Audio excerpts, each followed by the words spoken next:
Assalamualaikum warahmatullahi wabarakatuh. Kembali lagi bersua dengan chemistry bersama Putih. Nah, kali ini kita akan belajar masuk di bab selanjutnya, bab baru ya, di bab 2 mengenai termokimia.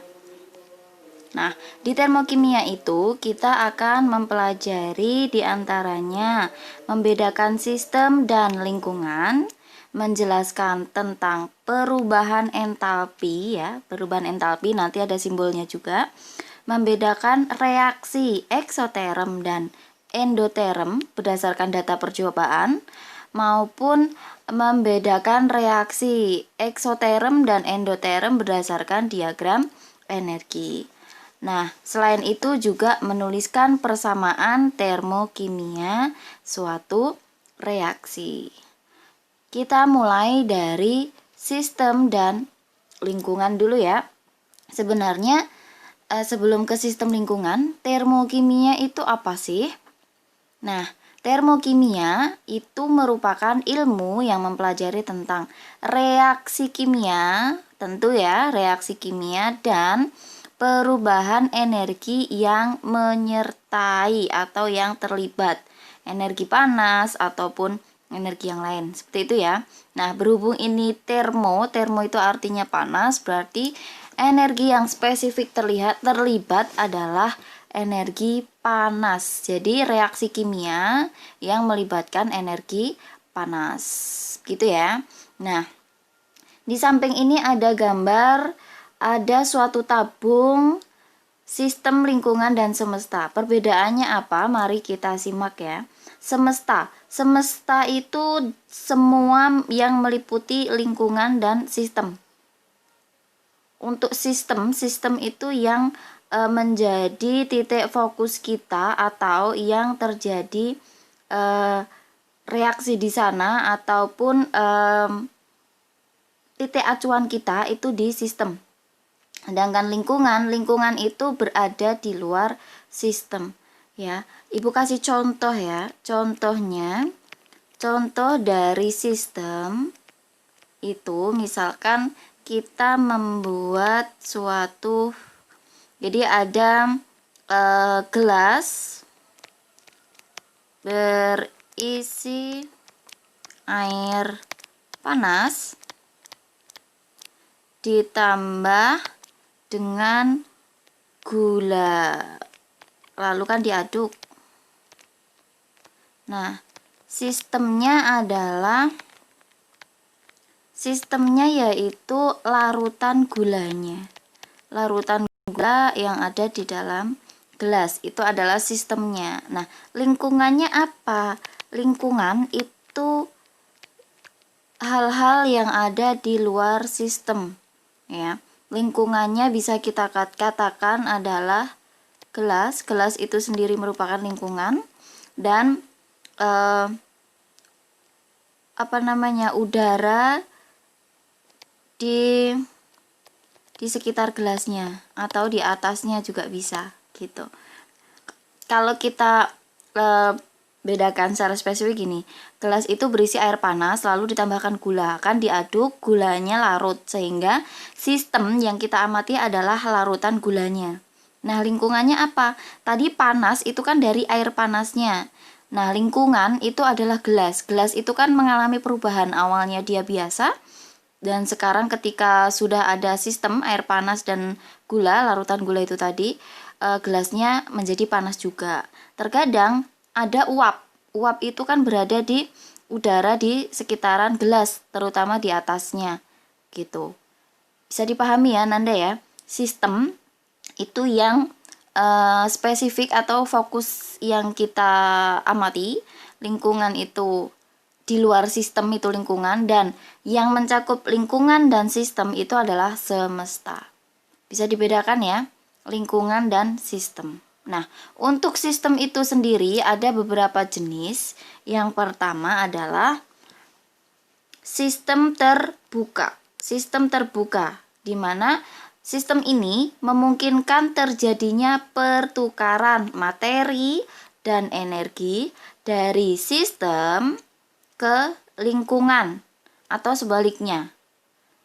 Di sini bisa dilihat ada gelas berisi air, bisa air panas ya, air panas di sini. Nah, sistemnya itu adalah air di dalam gelas, sedangkan lingkungannya itu gelasnya maupun udara yang ada di luarnya. Maksudnya perpindahan energi dari sistem ke lingkungan seperti apa? Begini, bisa materi, bisa energi. Materi itu adalah zat yang ada yang menjadi sistem itu sendiri, itu bisa bertukar ke lingkungan. Kalau airnya menguap, kan uap airnya berpindah ke lingkungan dari sistem menuju ke lingkungan. Ya. Nah, untuk energinya sendiri, awalnya yang panas adalah air, tetapi setelah beberapa saat panas itu berpindah bisa ke gelasnya maupun ke udara di atasnya. Itu namanya perpindahan materi maupun perpindahan energi. Bisa dari sistem ke lingkungan ataupun sebaliknya. Nah, kenapa bisa terjadi? Karena sistem itu bersifat terbuka. Terbuka itu artinya di sini bisa sangat dilihat jelas ya. Gelas itu tidak ada tutupnya sehingga uap air ataupun panas itu bisa keluar. Itu sistem terbuka. Bisa dipahami ya? Oke, lanjutnya jenis sistem tertutup. Sistemnya tertutup, di mana tidak memungkinkan terjadinya pertukaran materi. Jadi materinya itu tidak akan keluar, tetap ada di dalam sistem, ataupun sebaliknya. Jadi materinya tidak keluar, melainkan hanya energinya saja yang bisa keluar. Kalau materinya tidak bisa keluar, kita bisa lihat di sini ada sama gelas ya dengan air panas, tapi ditutup. Tidak memungkinkan materi itu untuk berpindah dari sistem ke lingkungan ataupun dari lingkungan ke sistem, karena kalau air ini menguap nanti kan tidak bisa keluar karena tertutup. Nah, embun-embun yang ada di atas akan balik lagi ke dalam. Itu namanya sistem tertutup. Yang berpindah hanyalah energi ya. Meskipun ditutup, tetapi panasnya itu tetap bisa keluar. Jadi nanti merambat dulu ke tutupnya. Kalau kita taruh tangan di atas tutup sini, kita bisa juga merasakan panasnya gitu. Itu energinya masih tetap berpindah, tetapi materinya tidak dapat berpindah atau tidak dapat bertukar. Nah, untuk yang selanjutnya yaitu sistem terisolasi,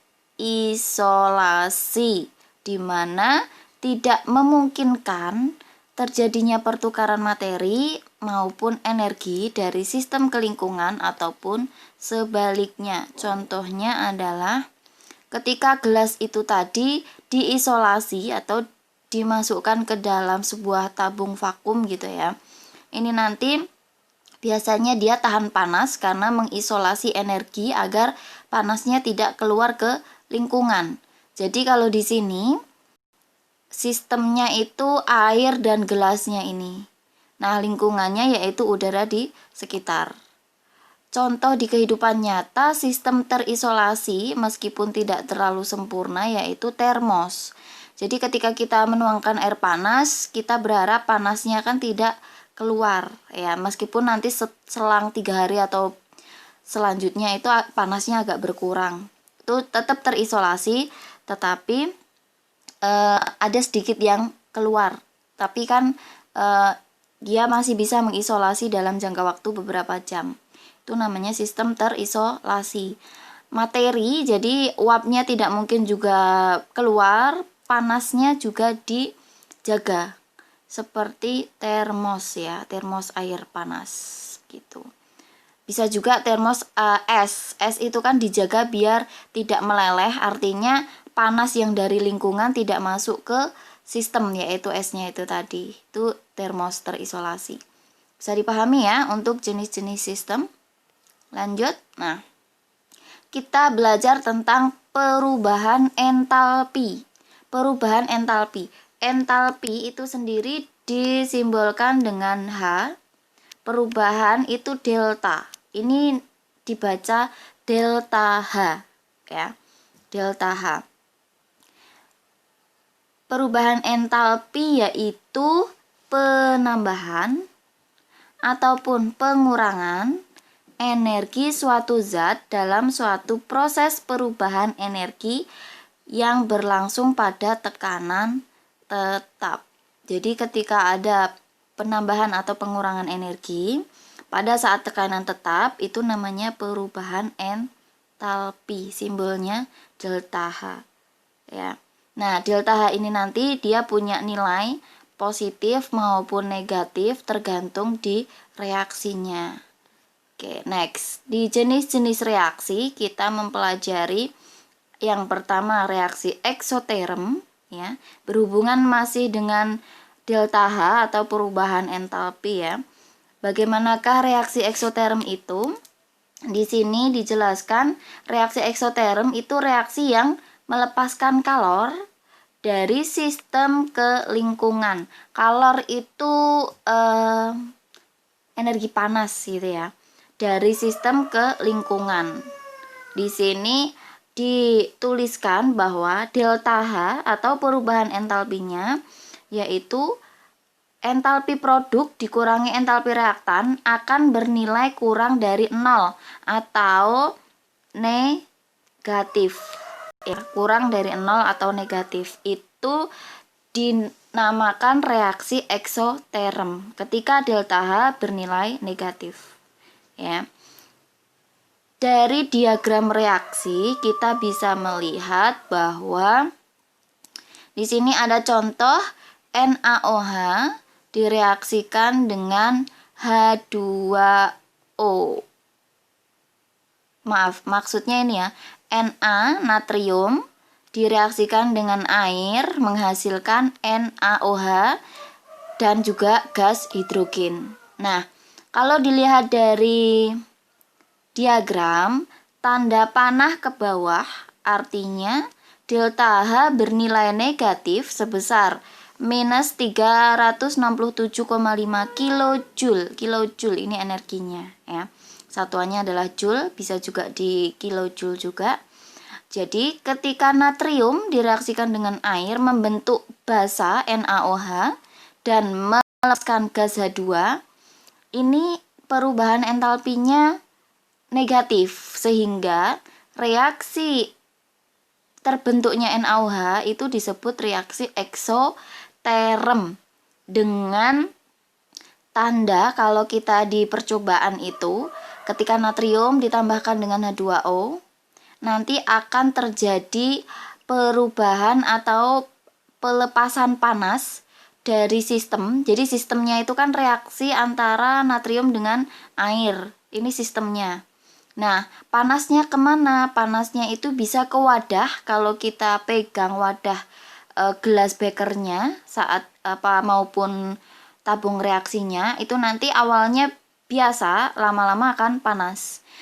Artinya sistem dari natrium dan air itu melepaskan panas atau kalor ke lingkungan. Nah, di kehidupan nyata ketika kita bakar, misalkan kita bakar sampah maupun bakar yang lain, intinya pada reaksi pembakaran ya, itu nanti yang berubah adalah panas dari sistem. Sistem itu segala sesuatu yang dibakar itu tadi akan merambat atau dilepaskan ke lingkungan. Kalau kita berada jarak 30 cm dari api atau dari pembakaran kayu misalkan. Nah, itu kita sudah merasakan adanya perpindahan panas dari sistem ke lingkungan. Lingkungan itu kan di udara sekitar gitu. Nah, contoh-contoh yang lain reaksi eksoterm adalah selain pembakaran tadi ya, ada reaksi netralisasi antara asam dan basa. Selain itu ada reaksi korosi seperti oksidasi logam. Selain itu juga ada reaksi polimerisasi dan respirasi serta dekomposisi tumbuhan menjadi kompos. kalau kita menimbun kompos, sampah-sampah itu ya, nanti lama-lama akan terjadi perpindahan panas dari kompos itu ke lingkungan. Itu mungkin nanti Ananda bisa membuktikan ya, atau merasakan di kehidupan sehari-hari reaksi eksoterm itu seperti apa. Next, reaksi selanjutnya adalah reaksi endoterm, di mana reaksi ini menyerap atau menerima kalor dari lingkungan ke sistem. Jadi energi panasnya justru berasal dari lingkungan masuk ke sistem. Kalau ditulis, perubahan entalpinya bernilai lebih dari 0 atau positif. Ini bisa membedakan reaksi endoterm itu delta H bernilai positif. Berdasarkan diagram, kita bisa lihat bahwa reaksi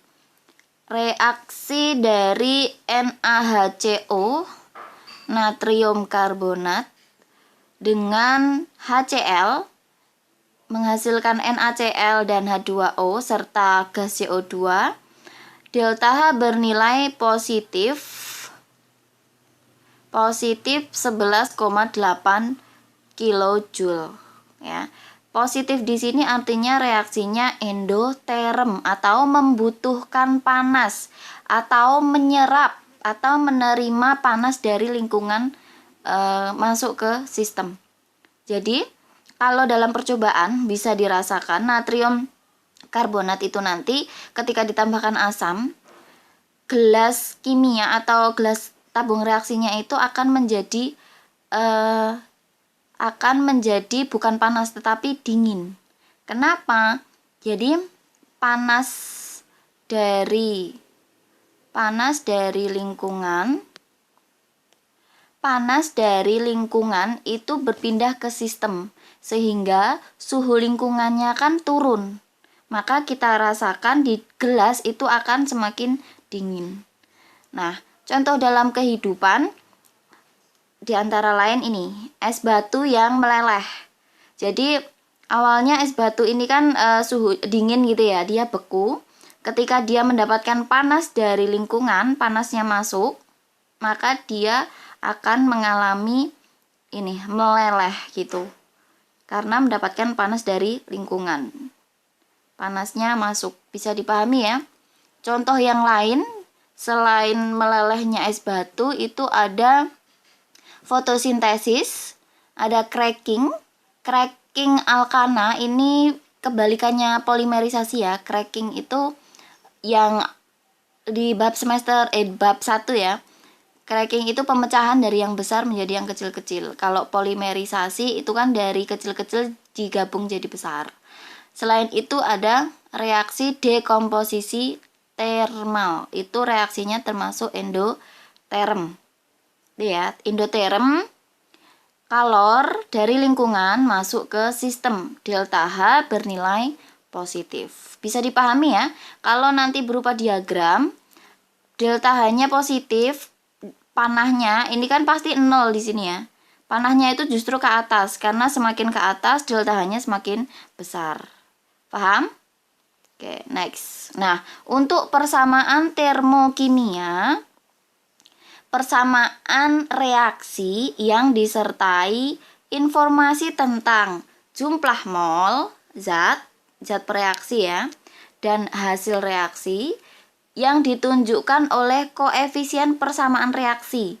Jadi jumlah molnya sudah diwakili oleh koefisien persamaan reaksinya, serta ada perubahan entalpi yang menyertai reaksi itu. Contoh penulisannya, karena persamaan itu harus ditulis ya. Yang di semester di bab 1 sudah menuliskan reaksi alkana-alkena kan. Nah, di sini kita menuliskan reaksi tapi termokimia. Bedanya reaksi itu kan ada ada reaktan, ada produk ya. Di sini harus dilengkapi koefisien. Koefisien itu mewakili jumlah mol zat per reaksi dan juga hasil reaksi atau produk. Atau kata lain, persamaan itu harus disetarakan. ya. Setelah setara ada fase-fase juga yang ditulis. Jadi kelihatan natrium S. Oh, berarti natriumnya berupa padatan karena solid di sini. Direaksikan dengan air liquid ya, menghasilkan natrium hidroksida berupa larutan atau aquos dan gas H2 atau gas hidrogen. Jadi nanti Ananda menuliskan persamaan termokimia itu harus ada unsurnya, ada fasenya, koefisiennya dilengkapi dengan cara menyetarakan reaksi ya, harus seimbang kanan kiri, dan disertai perubahan entalpi yaitu delta H. Di sini negatif 367,5 kJ, artinya reaksinya ekso atau endo? Coba diingat lagi. Negatif. Iya, betul, yaitu reaksinya reaksi eksoterm. Nah, kalau yang di bawah NaHCO3 aquos ya, HCl juga aquos, menghasilkan NaCl aquos, H2O liquid ini ya, air, dan gas CO2. Ternyata diperoleh delta H positif 11,8 atau plus. Artinya reaksi ini adalah reaksi endoterm karena bernilai positif. Bisa dipahami Ananda? Oke. Contoh soal ketika Ananda diminta untuk menuliskan persamaan reaksi atau persamaan termokimianya. Di sini harus dibaca baik-baik dan Ananda harus ingat nama-nama unsur kimia ya, karena kita menuliskan unsurnya, simbolnya, bukan namanya ya. Di sini jika arang atau karbon ingat ya simbolnya C atau lambangnya C, dibakar dengan oksigen ya, oksigen kan gas fasenya, menjadi ini gas karbon dioksida, akan dilepaskan kalor. Kuncinya ada di sini, dilepaskan kalor sebesar 393,5 kJ per mol. Tuliskan persamaan termokimianya dan diagram energinya. Kembali kita mengingat karbon. Karbon itu simbolnya C. Kalau karbon arang itu kan fasenya apa? Padat, solid ya. Direaksikan atau dibakar di situ ya, reaksinya reaksi pembakaran. Direaksikan itu simbolnya plus. Ananda harus bisa menulis persamaannya ya. Dengan oksigen. Ananda ingat oksigen itu kan pasti apa? Gas, iya, fasenya gas. Di sini O-nya adalah O2. Karena gas itu di alam berbentuk molekul diatomik. Jadi O tidak bisa berdiri sendiri sehingga bentuknya O itu O2. Menghasilkan itu tanda panah ya. Gas karbon dioksida. Fasenya jelas gas. Senyawanya karbon dioksida. Karbon itu C, dioksida O2. Ingat ya, karbon dioksida CO2 ya. Oke. Fasenya apa tadi? Gas. Apakah ini reaksi termokimia sudah selesai? Belum, ya. Kita cek dulu sebelum ke delta H atau energinya. Semua jumlah atau koefisiennya sudah sama atau belum antara reaktan dan produk. C-nya 1, O-nya 2, ternyata kanan kiri sudah sama ya. Sehingga tidak perlu lagi menambahkan angka di depannya atau koefisien.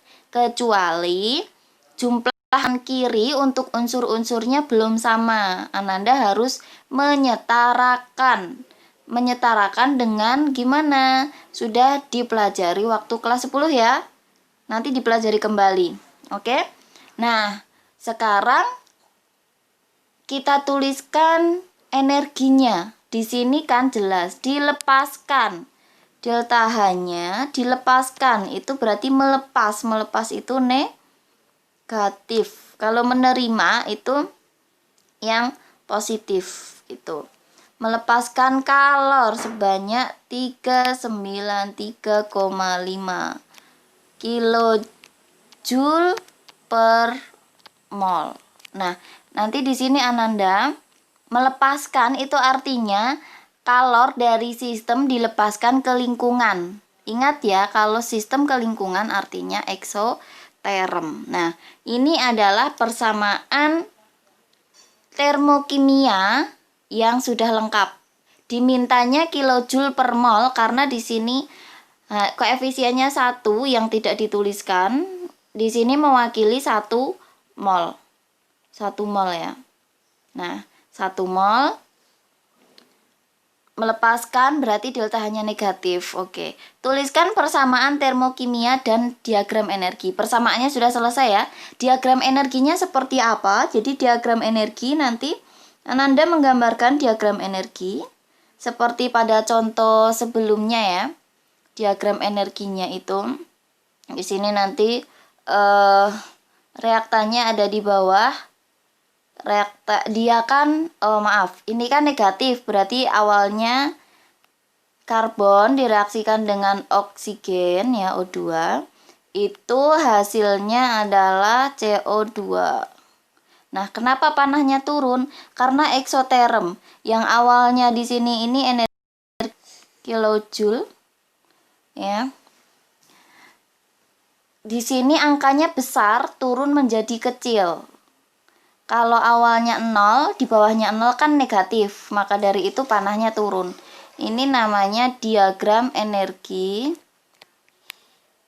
Diagram energi dari reaksi eksoterm. Bisa dipahami ya? Oke. Terima kasih atas perhatiannya. Materinya sampai di sini.